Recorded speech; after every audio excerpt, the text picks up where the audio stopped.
ನಮಸ್ತೆ ವೀಕ್ಷಕರೇ, ನಾನು ಈ ದಿನ ಮನೆಯಲ್ಲಿ ತುಂಬ ರುಚಿಯಾದಂಥ ಮಸಾಲೆ ಪುರಿ ಮಾಡೋದು ಹೇಗೆ ಅಂತ ತೋರಿಸ್ಕೊಡ್ತಾ ಇದ್ದೀನಿ.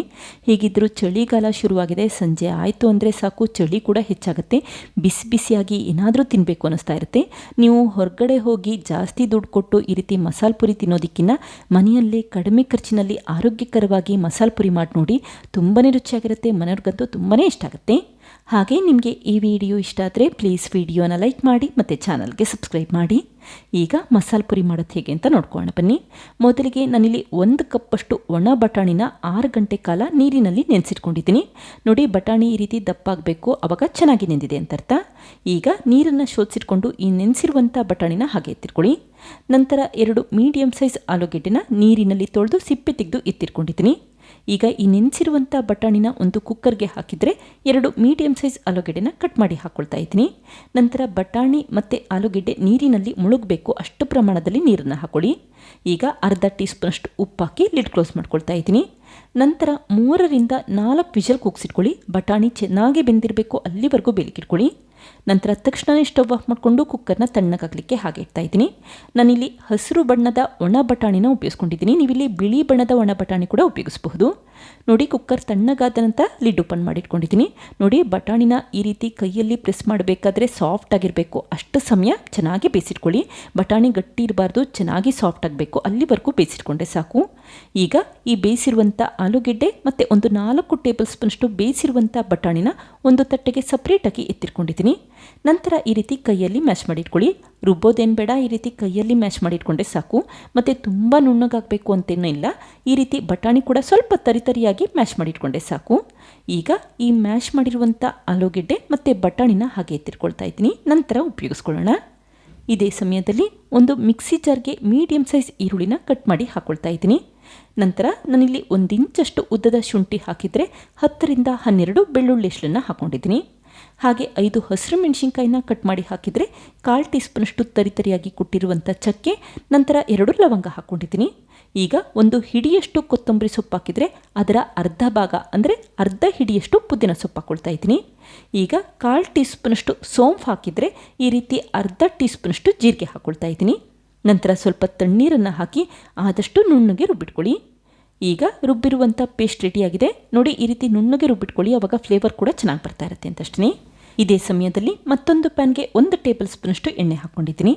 ಎಣ್ಣೆ ಬಿಸಿಯಾದ ನಂತರ ರುಬ್ಬಿರುವಂಥ ಮಸಾಲೆ ಹಾಕಿದರೆ ಮಿಕ್ಸಿ ಜಾರ್ಗೆ 1/4 ಕಪ್ಪಷ್ಟು ತಣ್ಣೀರನ್ನು ಹಾಕಿ ಆ ನೀರನ್ನು ಕೂಡ ಉಪಯೋಗಿಸ್ಕೊಳ್ತಾ ಇದ್ದೀನಿ. ಈಗ 1-2 ನಿಮಿಷ ಈ ಮಸಾಲೆನ ಎಣ್ಣೆಯಲ್ಲಿ ಹುರಿದಿಟ್ಕೊಳ್ಳಿ, ಆವಾಗ ಹಸಿ ಸ್ಮೆಲ್ ಇದ್ದರೆ ಅದೆಲ್ಲ ಹೊಟ್ಟೋಗುತ್ತೆ. ನೀವು ಈ ರೀತಿ ಮಾಡೋದ್ರಿಂದ ಈರುಳ್ಳಿ, ಹಸಿರು ಮೆಣಸಿನ್ಕಾಯಿ ಮತ್ತು ಬೆಳ್ಳುಳ್ಳಿನ ಎಣ್ಣೆಯಲ್ಲಿ ಹುರಿಯೋ ಅವಶ್ಯಕತೆ ಇಲ್ಲ, ಸಮಯ ಕೂಡ ಉಳಿತಾಯ ಆಗುತ್ತೆ. ರುಬ್ಬಿದ ನಂತರ ಈ ರೀತಿ ಎಣ್ಣೆಯಲ್ಲಿ ಹುರಿದಿಟ್ಕೊಳ್ಳಿ, ಆವಾಗ ಹಸಿ ಸ್ಮೆಲ್ ಎಲ್ಲ ಹೊಟ್ಟೋಗುತ್ತೆ ಮತ್ತು ಮಸಾಲೆ ಪುರಿ ಕೂಡ ತುಂಬಾ ರುಚಿಯಾಗಿ ಬರುತ್ತೆ. ನೋಡಿ, ಯಾವಾಗ ಈ ರೀತಿ ಕುದಿಲಿಕ್ಕೆ ಶುರುವಾಗುತ್ತೆ ಆವಾಗಷ್ಟೇ ಮೊದಲೇ ಬೇಯಿಸಿಟ್ಟಂಥ ಬಟಾಣಿ ಮತ್ತು ನೀರನ್ನು ಕೂಡ ಹಾಕ್ಕೊಂಡಿದ್ದೀನಿ. ಈಗ ಮ್ಯಾಶ್ ಮಾಡಿರುವಂಥ ಆಲೂಗೆಡ್ಡೆ ಮತ್ತು ಮ್ಯಾಶ್ ಮಾಡಿರುವಂಥ ಬಟಾಣಿ ಕೂಡ ಹಾಕ್ಕೊಂಡಿದ್ದೀನಿ. ನಂತರ ಚೆನ್ನಾಗಿ ಒಂದ್ಸರಿ ಮಿಕ್ಸ್ ಮಾಡಿಟ್ಕೊಳ್ಳಿ. ಈ ಆಲೂಗೆಡ್ಡೆ ಮತ್ತು ಬಟಾಣಿ ಮಸಾಲೆಯಲ್ಲಿ ಎಲ್ಲ ಕಡೆ ಬೆರಿಬೇಕು, ಆ ರೀತಿ ಮಿಕ್ಸ್ ಮಾಡಿಟ್ಕೊಳ್ಳಿ. ಹಾಗೆ ನೋಡಿ, ತುಂಬ ಗಟ್ಟಿಯಾಗಿದೆ ಅನಿಸಿದ್ರೆ ಮತ್ತೆ ಒಂದು ಅರ್ಧ ಕಪ್ಪಷ್ಟು ತಣ್ಣೀರು ಉಪಯೋಗಿಸ್ಕೊಳ್ಳಿ. ತುಂಬ ತೆಳು ಮಾಡಲಿಕ್ಕೆ ಹೋಗಬೇಡಿ ಮತ್ತು ತುಂಬ ಗಟ್ಟಿಯಾಗೂ ಇರೋದು ಬೇಡ. ಈಗ ರುಚಿಗೆ ತಕ್ಕಷ್ಟು ಉಪ್ಪು ಹಾಕಿದರೆ ಈ ರೀತಿ ಅರ್ಧ ಟೀ ಸ್ಪೂನಷ್ಟು ಗರಂ ಮಸಾಲ ಪುಡಿ ಹಾಕ್ಕೊಂಡಿದ್ದೀನಿ. ನಂತರ ಮತ್ತೆ ಒಂದ್ಸರಿ ಮಿಕ್ಸ್ ಮಾಡಿಟ್ಕೊಳ್ಳಿ. ಹಾಗೆ ಈ ರೀತಿ ಮಿಕ್ಸ್ ಮಾಡಿದ ನಂತರ ಒಂದು 5 ನಿಮಿಷ ಈ ಮಸಾಲೆನ ಕುದಿಲಿಕ್ಕಿಟ್ಕೊಳ್ಳಿ, ಆವಾಗ ಹಸಿ ಸ್ಮೆಲ್ಲೆಲ್ಲ ಹೊಟ್ಟೋಗುತ್ತೆ. ಹಾಗೆ ನಿಮ್ಗೆ ಏನಾದರೂ ತುಂಬ ಗಟ್ಟಿಯಾಗಿದೆ ಅನಿಸಿದ್ರೆ ಮತ್ತೆ ಸ್ವಲ್ಪ ನೀರು ಉಪಯೋಗಿಸಬಹುದು. ನೋಡಿ, ಇಷ್ಟು ತೆಳುವಾಗಿ ಮಾಡಿಟ್ಕೊಳ್ಳಿ. ಬೆಂದ ನಂತರ ಮತ್ತೆ ಸ್ವಲ್ಪ ಗಟ್ಟಿಯಾಗಿಬಿಡುತ್ತೆ. ಸ್ವಲ್ಪ ತೆಳುವಾಗೆ ಮಾಡಿಟ್ಕೊಳ್ಳಿ, ಆವಾಗ ಗ್ರೇವಿ ಕೂಡ ತುಂಬ ರುಚಿಯಾಗಿ ಬರುತ್ತೆ. ಯಾವಾಗ ಈ ರೀತಿ 1-2 ನಿಮಿಷ ಚೆನ್ನಾಗಿ ಕುದಿಸಿಟ್ಕೊಂಡಿರ್ತೀರ ಆವಾಗ ತಕ್ಷಣವೇ ಸ್ಟವ್ ಆಫ್ ಮಾಡ್ಕೋಬಹುದು. ನೋಡಿ, ಈಗ ಮಸಾಲೆ ಪುರಿ ಮಾಡಲಿಕ್ಕೆ ಗ್ರೇವಿ ರೆಡಿಯಾಗಿದೆ, ಚೆನ್ನಾಗಿ ಕುದಿಸಿಟ್ಕೊಂಡಿದ್ದೀನಿ. ತಕ್ಷಣವೇ ಸ್ಟವ್ ಆಫ್ ಮಾಡಿಕೊಂಡು ಈ ಪ್ಯಾನನ್ನು ಹೊರಗಡೆ ತಿರ್ಕೊಳ್ತಾ ಇದ್ದೀನಿ. ಇದೇ ಸಮಯದಲ್ಲಿ ಮತ್ತೊಂದು ಬಾಣಲಿಗೆ 2 ಟೇಬಲ್ ಸ್ಪೂನಷ್ಟು ಎಣ್ಣೆ ಹಾಕ್ಕೊಳ್ತಾ ಇದ್ದೀನಿ. ಎಣ್ಣೆ ಬಿಸಿಯಾದ ನಂತರ ಪಾನಿಪುರಿ ಪಾಪಡ್ನ ಎಣ್ಣೆಗೆ ಹಾಕಿ ಫ್ರೈ ಮಾಡ್ಕೊಳ್ತಾ ಇದ್ದೀನಿ. ಪಾನಿಪುರಿ ಪಾಪಡ್ ಅಂದರೆ ಇನ್ನೇನೂ ಅಲ್ಲ, ಪಾನಿಪುರಿ ಹಪ್ಪಳ ಅಂತ. ಸೂಪರ್ ಮಾರ್ಕೆಟಲ್ಲಿ ಪಾನಿಪುರಿ ಪಾಪಡ್ ಅಥವಾ ಹಪ್ಪಳ ಅಂತ ಕೇಳಿದ್ರೆ ಖಂಡಿತ ಸಿಗುತ್ತೆ. ಒಂದ್ಸರಿ ತಂದಿಟ್ಕೊಂಡ್ರೆ ಸಾಕು, 6 ತಿಂಗಳ ತನಕ ಉಪಯೋಗಿಸಬಹುದು ಮತ್ತು ಕಡಿಮೆ ಬೆಲೆಯಲ್ಲಿ ಸಿಗುತ್ತೆ. ಹಾಗೆ 2 ಟೇಬಲ್ ಸ್ಪೂನಷ್ಟು ಎಣ್ಣೆ ಇದ್ದರೆ ಸಾಕು, ಒಂದು 30 ರಿಂದ 40 ಪೂರಿಗಳನ್ನ ಫ್ರೈ ಮಾಡ್ಕೋಬಹುದು. ಈ ಪೂರಿಗಳು ಎಣ್ಣೆ ಕೂಡ ಹೀರೋಗೋದಿಲ್ಲ ಮತ್ತು ತುಂಬಾ ಗರಿಗರಿಯಾಗಿರುತ್ತೆ. ನೋಡಿ, ಈ ರೀತಿ ಚೆನ್ನಾಗಿ ಫ್ರೈ ಮಾಡ್ಕೊಳ್ಳಿ. ಸುತ್ತ ಕೂಡ ಫ್ರೈ ಮಾಡಿಟ್ಕೊಳ್ಳಿ. ಯಾವಾಗ ಉಬ್ಬಿರುತ್ತೆ ಮತ್ತು ಚೆನ್ನಾಗಿ ಫ್ರೈ ಆಗಿರುತ್ತೆ ಆವಾಗಷ್ಟೇ ಹೊರಗಡೆ ಎತ್ತಿಟ್ಕೊಳ್ಳಿ. ಈಗ ಒಂದು ಪ್ಲೇಟ್ಗೆ 7 ರಿಂದ 8 ಪೂರಿಗಳನ್ನ ಒಡೆದು ಹಾಕ್ಕೊಳ್ತಾ ಇದ್ದೀನಿ. ನಂತರ ಮೊದಲೇ ಮಾಡಿಟ್ಟಂಥ ಗ್ರೇವಿ ಹಾಕ್ಕೊಳ್ತಾ ಇದ್ದೀನಿ.